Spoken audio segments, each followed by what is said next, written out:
Hello and welcome to the Gamers Table. It is Monday, and we're reviewing Urbania. Urbania. Urbania. However you want to say it. City building. Urbania.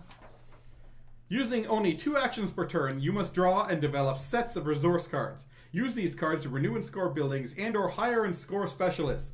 You must also draw, select, and submit projects. Once you select your projects, you should build and hire so your projects maximize your end game score. Urbania is a fun, fairly quick game. It's a fun game with lots of different ways of winning. You score big points with these cards, and they vary on. So the specialists are building in certain areas on the map, or building certain types of buildings on the map.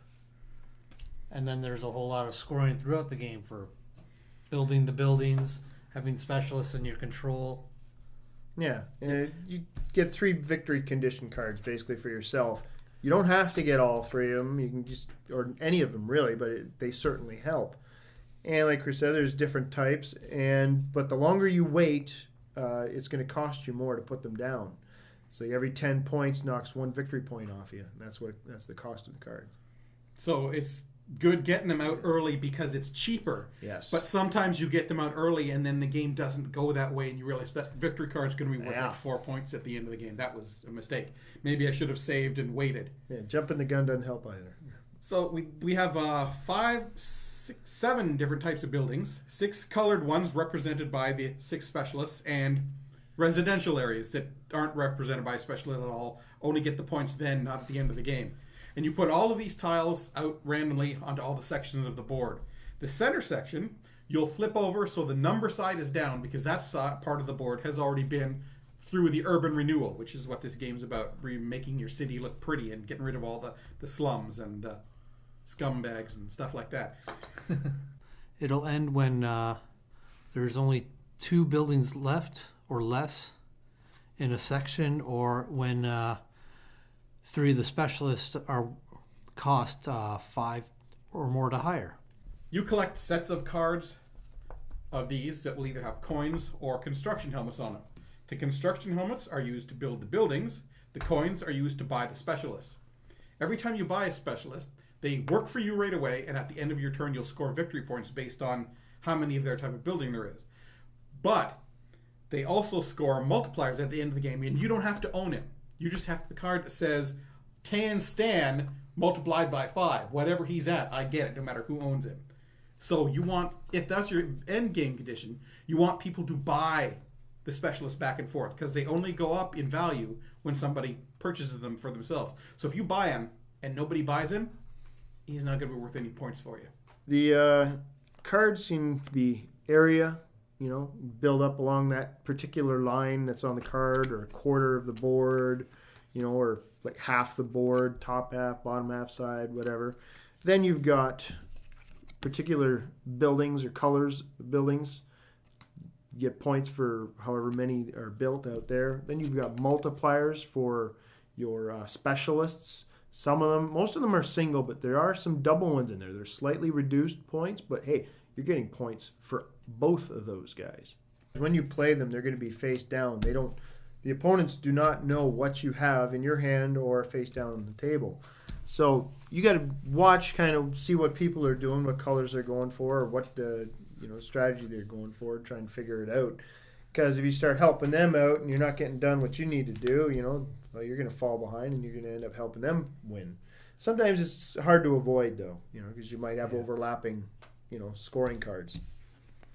Lots of ways to score points in this game. You're getting scored points for each specialist you have controlled, and their points are based on how many of their buildings have been built. You can also score points, instant points, by building the buildings.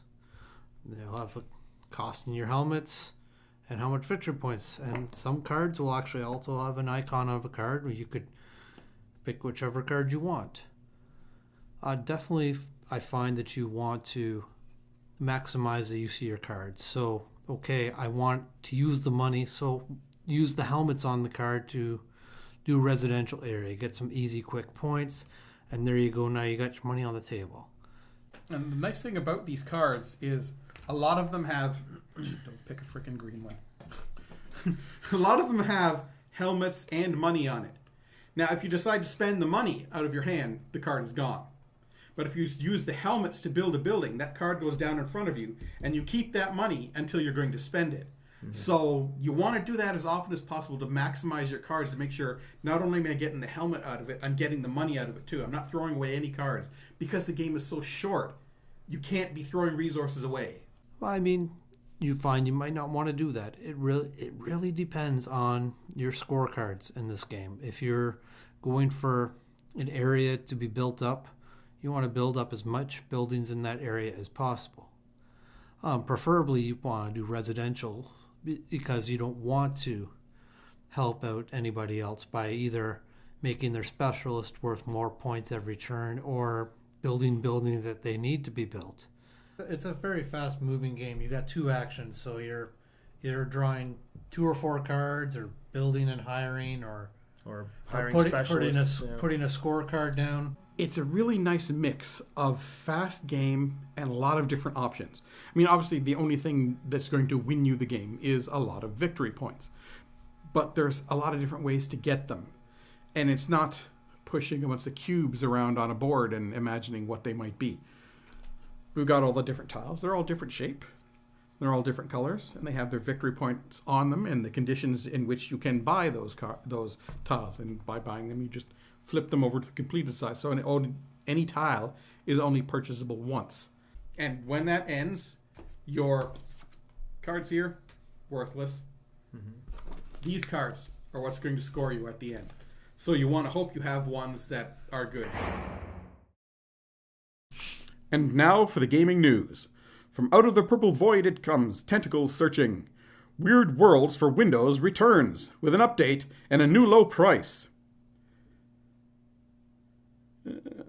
Weird Worlds will be immediately available from Desura and soon Steam and other fine game portals for a new low price of $9.99.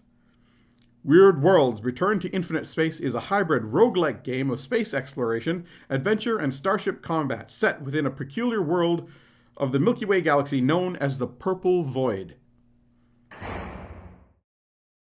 Wrapping up for Urbania. I like it. Don't see myself playing a lot, Good game, though. So I'm going to give it an 8. It can depend, too. Like, if somebody like me ends up closing off a section there and leaving with just 2 buildings in the area, you can finish the game off pretty quickly, just building all in one section. You could have a special, or what do you call it, goal card that tells you to build in that half of the board, a quarter of the board. So you might want to just fill that in and close it off and score quickly. Or it can take longer. You might be working on, you're just buying buildings all over the board, or your specialists or something, driving them up the track and getting the points filled as the multipliers.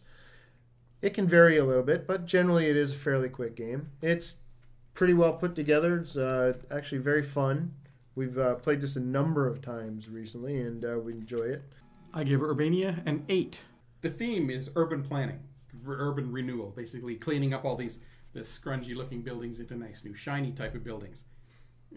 Okay, and there's specialists that work in the landscaping and hospital. It's kind of tacked on. I mean, it could be something else just as easily, but it holds together. Easy to play? Yeah, that's all the rules. One double-sided sheet. Not a lot to learn, and a lot of that's examples and a big setup and explaining how to do the setup of the board in the first place. But other than that, you're just doing what your cards have and trying to maximize your points. Fun to play? Yeah, it is. It's partially because it's so quick. You're not having to sit around waiting for your turn. It's almost, oh really, it's my turn again already? Okay, I'll go. I'll buy it. Good, I'm done. Go on. I give Urbania an 8. It's fun, it's fast, there's a lot of variety in the game, there's a lot of different ways to win. Like, you can't go for the same strategy all the time when you're playing this game because you're going to have different goal cards. You're not going to get these same cards all the time, so you're going to be forced to play it differently depending on what you draw. You can't waste a whole lot of actions drawing from the goal card deck. You just got to grab a few and then hopefully they're good ones and go for it. It's pretty easy to determine, like if you got the card for red buildings and all the red buildings are way outside, all scattered across, you might not want to go for it. But but yeah, it's a lot of fun. You're just trying to drive the prices up for viewer guys and get as many buildings as you can. Fun. And that's it for this episode of the Gamers Table. Tune in next week when we review another game. Hopefully a fun one.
It's one small step for man,